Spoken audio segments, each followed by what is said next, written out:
Et le spot est tellement parfait que j'ai décidé dans la foulée d'enregistrer une deuxième vidéo juste après la vidéo là que je viens de sortir sur la FAQ argent. J'ai la chance d'avoir un beau public de pélicans qui sont juste postés là, il y en a 3. Magique, et l'endroit est franchement magnifique, hein. Toujours à Mahahual, dans le Quintana Roo au Mexique. Et aujourd'hui on va répondre à une question, même plusieurs questions qu'on me pose tout le temps. Alors déjà, si vous n'avez pas vu la vidéo que j'ai sortie avant sur la FAQ argent, n'hésitez pas à aller la voir.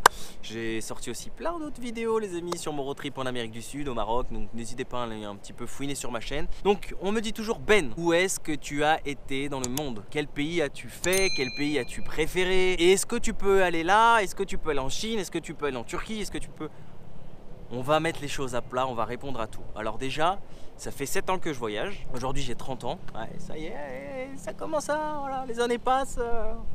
On va pas parler, bref, on va pas parler de ça. Mais du coup, j'ai commencé par la Chine en 2012. Donc après mes études, je suis parti rejoindre un pote en Chine qui vivait là-bas, lui, pour ses études. Il faisait un échange. Et j'y suis allé pendant 3 semaines. Donc j'ai voyagé entre Shanghai, Pékin, etc. C'était magique, c'était mon premier voyage seul. Et la Chine... C'était pas facile hein, parce qu'ils parlent pas anglais, donc pour me débrouiller, parce qu'on me dit toujours ouais moi Ben j'aimerais trop voyager mais j'ai peur, je parle pas anglais, je parle pas espagnol.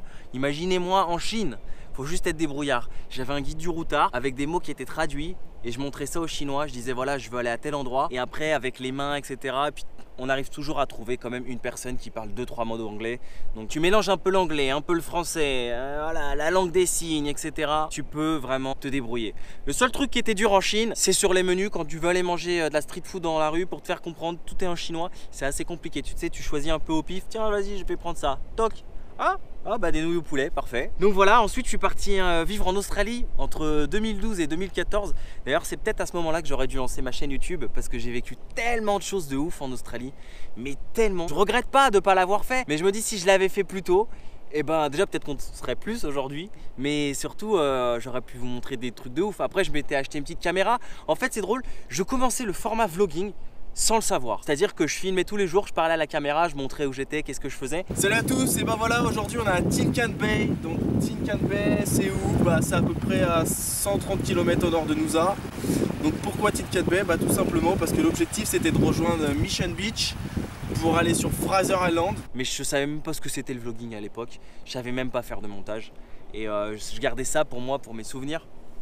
Peut-être qu'un jour je les partagerai sur YouTube, je sais pas. Et ensuite, bah, j'ai vécu plein de choses en Australie. J'ai bossé dur, j'ai acheté une voiture, j'ai fait toute la côte est. Je suis allé jusqu'au centre, à Uluru. J'ai redescendu, j'ai vendu ma voiture. Je suis tombé en panne 2 fois. Il m'est arrivé plein de péripéties de ouf.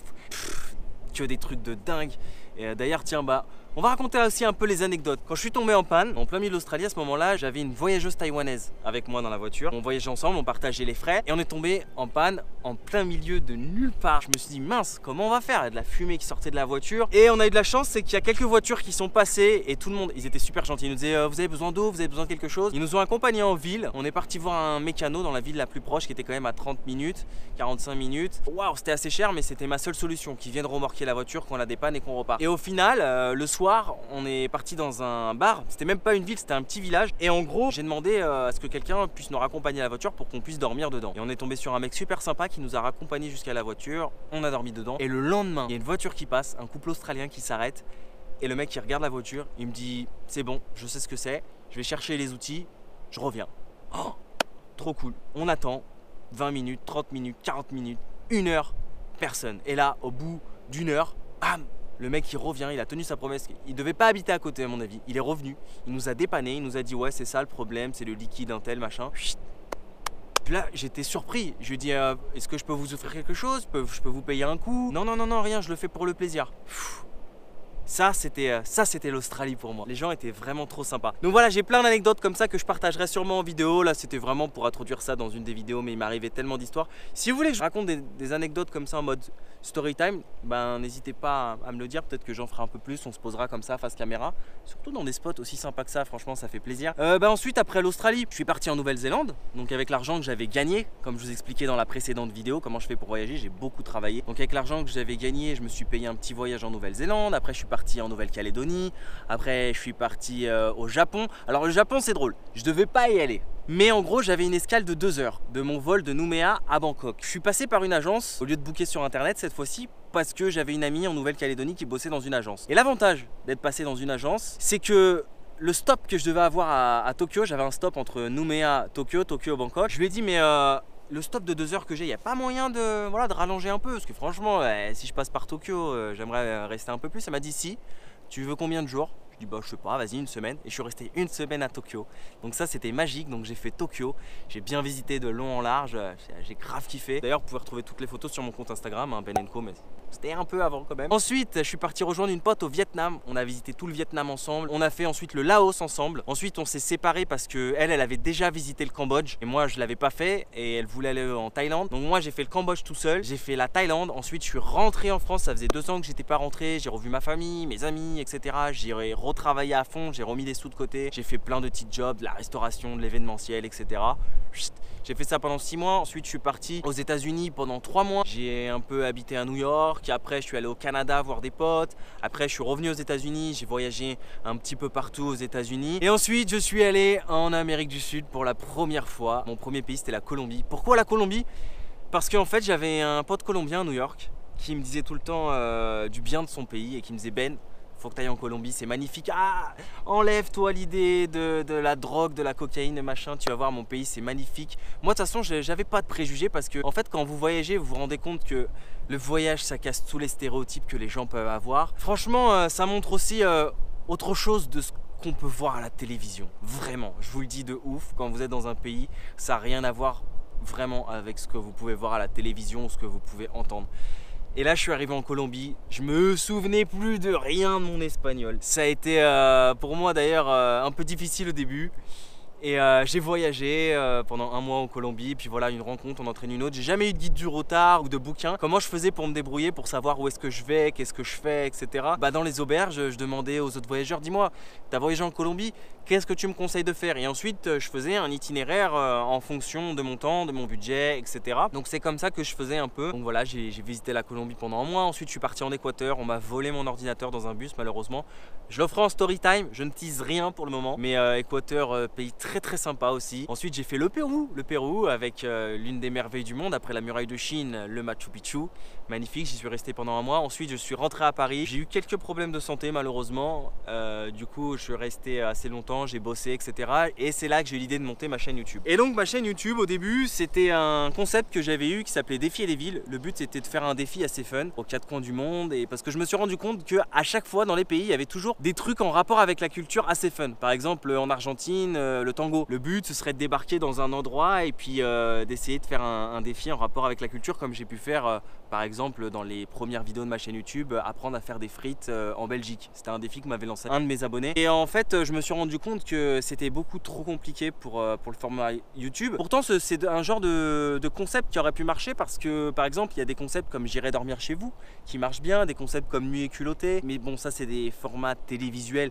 Moi c'est difficile, je fais tout moi-même, du montage au postage, vous savez, hein, tout est fait maison, je filme, je poste, je monte, etc. Donc ça prenait beaucoup trop de temps, ça demande du budget. Je vais pas m'amuser à aller au Sénégal juste pour faire de la lutte sénégalaise et puis rentrer. Je vais pas aller en Argentine juste pour danser le tango et rentrer. Qu'est-ce que je pouvais bien apporter sur YouTube? Qu'est-ce que je pouvais vraiment montrer? Et c'est là où je me suis dit mais attends, le format vlogging c'est le meilleur format parce que en fait je vais exactement montrer ce dont je sais le mieux faire, c'est-à-dire voyager. Et en fait j'ai pas changé après que j'ai monté cette chaîne YouTube, c'est à dire que les vidéos que vous voyez c'est exactement ce que je vivais déjà avant YouTube. J'ai toujours voyagé de cette manière là, j'ai pas changé ma façon de voyager, j'ai pas changé ma façon d'être parce qu'il y a une caméra. Voilà, le personnage que vous voyez il est authentique, je joue pas un rôle, je suis comme ça dans la vraie vie avec les gens, j'ai toujours été sociable, etc. C'est ça pour moi le vrai voyage, c'est le partage. C'est le partage, les rencontres, la culture, etc. C'est vraiment tout ce qui fait le voyage. Donc voilà, je suis rentré à Paris, j'ai travaillé, j'ai essayé de régler un peu mes problèmes de santé. Et ensuite, j'ai commencé à monter cette chaîne YouTube. J'ai regardé énormément de tutos de comment faire une chaîne YouTube, comment faire des vidéos, etc. Donc j'ai investi, j'ai acheté un Mac pour pouvoir faire des vidéos, etc. Voilà, j'ai appris à faire du montage petit à petit. Il n'y a rien qui m'a été donné. Ça a été vraiment beaucoup de travail, beaucoup d'acharnement. Et ensuite, j'ai commencé un petit peu avec les vidéos. Paris-Berlin. Alors Paris-Berlin, l'histoire du Paris-Berlin, je vous la raconterai vraiment dans une prochaine vidéo. Mais en gros, pour moi, j'ai toujours voulu aller en Allemagne. Et surtout à Berlin, parce que j'ai rencontré plein de potes allemands durant mes voyages. D'ailleurs, les Allemands sont très sympas. Et je me suis dit, vas-y, j'ai trop envie de... Voilà, on n'est pas loin, je suis à Paris. j'ai envie d'aller à Berlin. Et j'ai été inspiré par deux voyageurs qui ont fait le tour du monde sans argent. J'avais trouvé leur chaîne YouTube, les Optimistic Travelers, que j'ai déjà cité plein de fois, qui sont devenus mes amis. Et en fait, je me suis dit, bah tiens, le jour où je vais aller à Berlin, moi aussi, je vais le faire en autostop. Et j'ai pris la caméra et j'ai tout filmé, mais je vous raconterai la vraie histoire bientôt sur le pourquoi du comment du Paris-Berlin. Ça a commencé comme ça. Et puis ensuite, j'ai fait le défi Malte, retrouver ma famille d'accueil après 15 ans, parce que j'avais trouvé des billets pas chers pour Malte et ça faisait 15 ans que je n'étais pas retourné. À l'époque, j'étais hébergé chez une famille d'accueil. Pardonne-moi, force de parler, ça donne soif. Et du coup, j'ai eu cette idée. Après, il y a eu la Belgique. Et puis au final, c'est là que j'ai commencé le format vlogging avec les épisodes au Maroc, etc. Après, les épisodes Amérique du Sud. Et c'était pour moi la meilleure manière de montrer qu'est-ce que je faisais. Donc, vous avez la réponse à la première question. Quel pays j'ai fait ? Donc après Malte, Maroc, Belgique, je suis déjà allé en Angleterre, je suis déjà allé en Italie, je suis déjà allé en Espagne. Mais j'ai pas fait de road trip en sac à dos. C'est-à-dire que j'ai fait des villes comme Londres, j'ai fait des villes comme Madrid, Barcelone. Mais j'ai pas fait l'aventure en sac à dos comme j'ai pu faire en Colombie où là j'ai fait vraiment plein de villes, plein de pueblos aussi, de petites villes. Vous avez suivi après les aventures sur YouTube, donc Brésil, Argentine, Uruguay, un petit peu de Bolivie. Ensuite Mexique, et là ça va être sûrement Belize, Guatemala. Donc voilà un petit peu tout ce que j'ai fait. Étant plus jeune aussi, j'ai fait quelques voyages séjours linguistiques. Donc j'étais parti notamment donc, à Malte, ça vous l'avez suivi. J'étais parti en Irlande. J'ai eu la chance de visiter aussi Israël, Palestine. Donc voilà, j'ai pas mal baroudé, on peut dire ça comme ça, la France. Alors la France, c'est le sujet tabou. Il y en a qui me disent mais pourquoi tu voyages pas en France? On a de belles villes, de belles choses à voir, de belles régions. En fait c'est drôle, c'est tous les voyageurs c'est pareil. On dirait qu'ils préfèrent voyager d'abord à l'étranger plutôt que de voyager dans leur propre pays. Par exemple, c'est drôle parce que j'ai une anecdote. À chaque fois je rencontre des Argentins ici, il y a beaucoup d'Argentins. Ils me disent bah tiens, t'as été en Argentine, t'as été où? Donc je leur dis tout ce que j'ai fait. Ils m'ont dit oh là là, mais tu connais mieux mon pays que moi. Je dis mais c'est possible qu'il y ait aussi des Argentins qui connaissent mieux la France que moi.